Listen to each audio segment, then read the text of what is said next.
तो चलिए मेरे प्यारे शेर और शेरनियों, आज की इस वीडियो में ना मेरे भाई आपको पता चल गया ना, मतलब आज आपको बताएंगे 12th क्लास के ब्राह्मण नंबर चैप्टर फिजिक्स है ना, फिजिक्स का जो आपका है ना, ठीक है, ब्राह्मण नंबर चैप्टर परमाणु भाई, ठीक है। मतलब ना देखिए, मेरा मानना यही है कि अगर आप लोग इस वीडियो पे क्लिक किए ना, बस 5 मिनट और रुकिएगा, ठीक है। उसके बाद देखिएगा आपको सारा क्वेश्चन समझ में आ जाएगा, ठीक है। बहुत ईजी तरीका से आपको बताएंगे, ठीक है। बहुत लोग जानते हैं वीडियो पे क्लिक करते हैं भाई, पूरा देखे बिना करते हैं, कैसे समझ में आएगा भाई, पूरा देखेगा तब ना समझ में आएगा। चलिए अब हम क्लास को स्टार्ट करते हैं, ठीक है। देखिए परमाणु चैप्टर है, ठीक है ना। परमाणु स्टार्ट करने से पहले सबसे पहले आपको समझना कि परमाणु किसे कहते हैं, ठीक है। चलिए आपको हम सबसे पहले बताते हैं परमाणु किसे कहते हैं, आपके 2 नंबर में आता है, ठीक है। तो सिंपल है मेरे भाई, आपको यही बताना। चलिए आपको क्या बताना जो है ना, ध्यान दीजिएगा। किसी तत्व के सूक्ष्म जो है ना, सूक्ष्म है ना, क्या है, सूक्ष्म कण को ही परमाणु कहते हैं, ठीक है।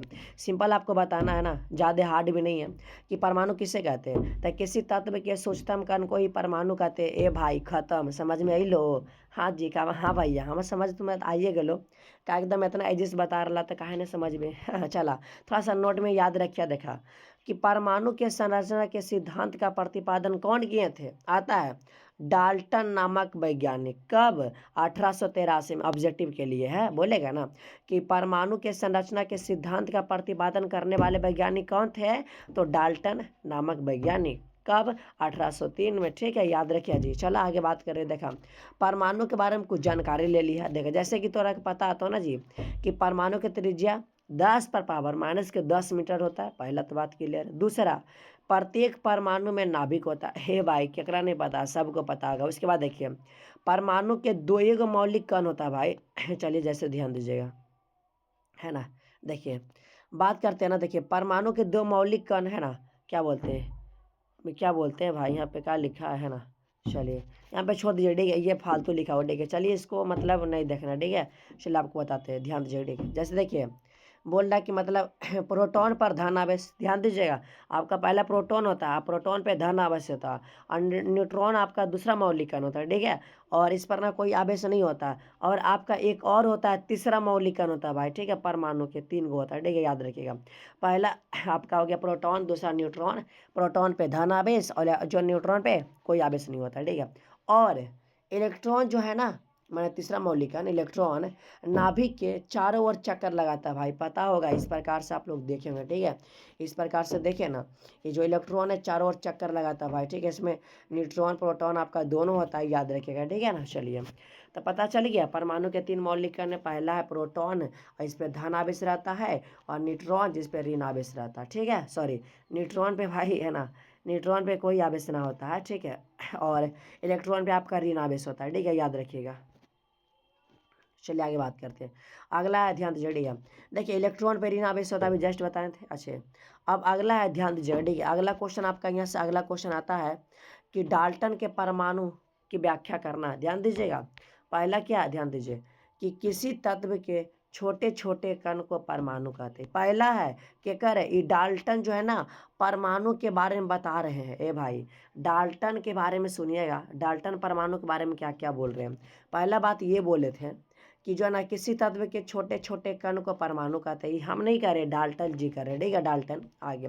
और ये भी बोले थे कि परमाणु जो है ना गोलाकार होता है। भाई हम थोड़ी बोले, डाल्टन बोल रहे हैं। उसके बाद देखिए दो या दो से अधिक परमाणु मिलकर एक बड़ा ठीक है, एक बड़ा अणु का निर्माण करता है। भाई हम नहीं बोल रहे, डाल्टन बोल रहा है, ठीक है।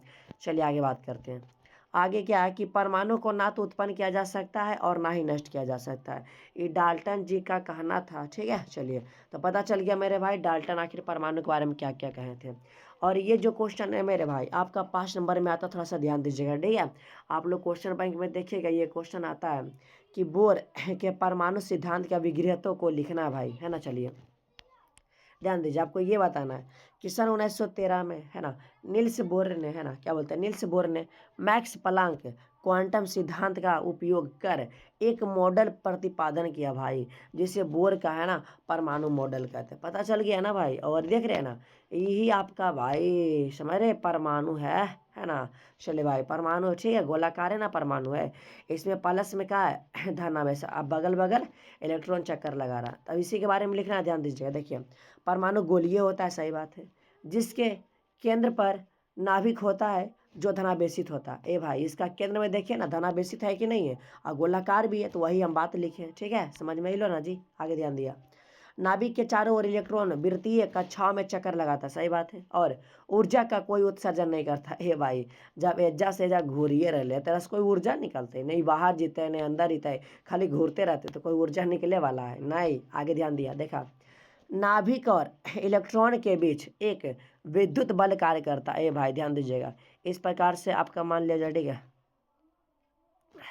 है ना, यहाँ पे आपका नाभिक हो गया। ठीक है, चलिए ये आपका नाभिक है, ठीक है, आपका नाभिक है और ये आपका इलेक्ट्रॉन चक्कर लगाता है, तो इसके बीच में ना भाई एक विद्युत बल कार्य करता है जो इलेक्ट्रॉन को आवश्यक ऊर्जा प्रदान करता है। भाई इलेक्ट्रॉन को ना ऊर्जा देता है। ठीक है, वही बताना है कि नाभिक और इलेक्ट्रॉन के बीच एक विद्युत बल कार्य करता है जो इलेक्ट्रॉन को भाई आवश्यक ऊर्जा प्रदान करता है। ठीक है, ये 5 नंबर के आता है भाई, देख लीजिए क्वेश्चन बैंक में आता है। देखिए इलेक्ट्रॉन केवल उन्हीं कक्षा में घूमता है जिसमें इलेक्ट्रॉन का कोणीय संवेग h/2 पाई के पूर्ण गुणज होता है। भाई याद रखिएगा कोणीय संवेग कितना होता है ना भाई, है ना, h/2 पाई। ठीक है, हो गया आपका खत्म भाई। अभी और है, देखिए जब इलेक्ट्रॉन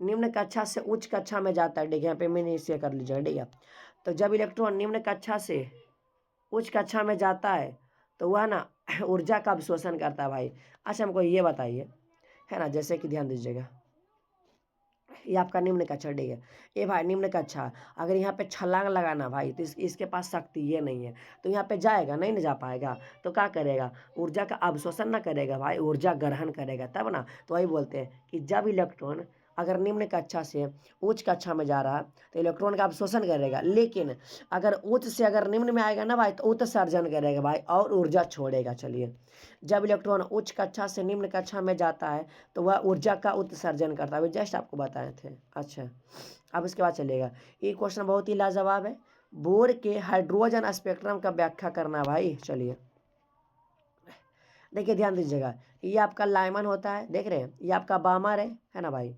और ये आपका पास्टन श्रेणी है, ये आपका ब्रैकेट है, और ये आपका फुंड श्रेणी। ठीक है, देखिए आपके एग्जाम में ना 2 नंबर में आता है भाई, देखे होंगे। ठीक है, 2022 में या 24 में देखिएगा, पूछा गया। ठीक है ना, या तो बोलेगा लाइमन श्रेणी किसे कहते हैं, बामर किसे कहते हैं, पास्टन श्रेणी किसे कहते हैं, ब्रैकेट किसे कहते हैं, फुंड किसे कहते हैं।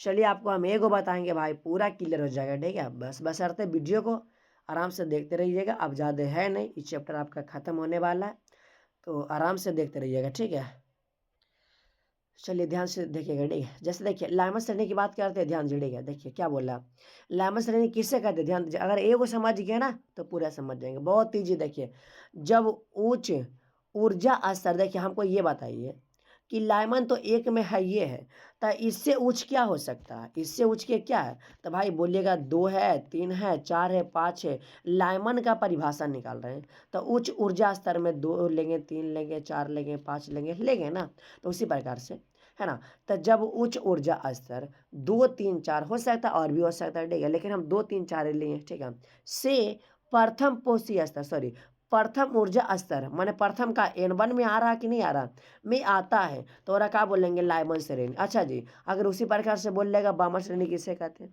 तो आपको बताना है कि जब उच्च ऊर्जा स्तर, तब बामर का ऊंचा को चाहिए 3, 4 लेंगे ब्रैकेट में, से द्वितीय ऊर्जा स्तर में आता है, क्योंकि आपका बामर दूसरा में है ना, ये बात का हमेशा ध्यान दीजिएगा। ठीक है, कुछ हार्ड नहीं है, बहुत तेजी तरीके से आपको समझा रहे। ठीक है, देखिए जब उच्च ऊर्जा स्तर, अगर लाइमन निकाल रहे, याद रखिएगा लाइमन एक में आता है। ठीक है, तो जब उच्च ऊर्जा स्तर एक के बाद 2 ना होगा तो 2, 3, 4, ठीक है, से प्रथम पोषी स्तर में आता है, क्योंकि लाइमन आपका प्रथम में, तो भाई एकरे में ना आ रहा, सब देख रहे, तीर का चिन्ह आपको दिख रहा भाई, है ना, दूसरा से भी इसी में आ रहा, तीसरा से इसी में आ रहा, चौथा से भी, पांचवा से, सब एक में आ रहा है कि नहीं आ रहा है ना। चलिए वही बात है। अच्छे, उसके बाद है ना 1/λ बराबर आर, है ना, आर एक रिडबर नियतांक है। ठीक है, ध्यान दीजिएगा 1/λ आपका तरंगदैर्घ्य होता है। ठीक है, उसके बाद क्या बोलते हैं, ये रिडबर नियतांक है। ठीक है, चलिए भाई, तो बस यहाँ पे क्या करना है ना कि 1/1 का स्क्वायर कर देंगे। ठीक है, क्योंकि आपका पहला में आता है लाइमन, तो 1 का स्क्वायर करेंगे, बटा है ना एन स्क्वायर।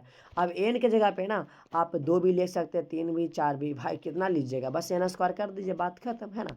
अच्छा अब उसी प्रकार से है ना, ये भी याद रखिएगा कि यह जो है ना यह स्पेक्ट्रम के पराबैंगनी भाग में प्राप्त होता है, ये भी याद रखिएगा। ठीक है, चलिए अब देखिए, अब बामर की बात करते हैं तो बामर्दू में था ना, तो ठीक उसी प्रकार से लिखना कि जब उच्च ऊर्जा स्तर, तो भाई उच्च कहने का मतलब है 2 के बाद 3 है, 4 ना आएगा 5, तो 3 4 5 ले लिए। से किस में आता है? द्वितीय में आता है, क्योंकि बामर आपका द्वितीय में, इस बात को हमेशा याद रखिएगा, ठीक है।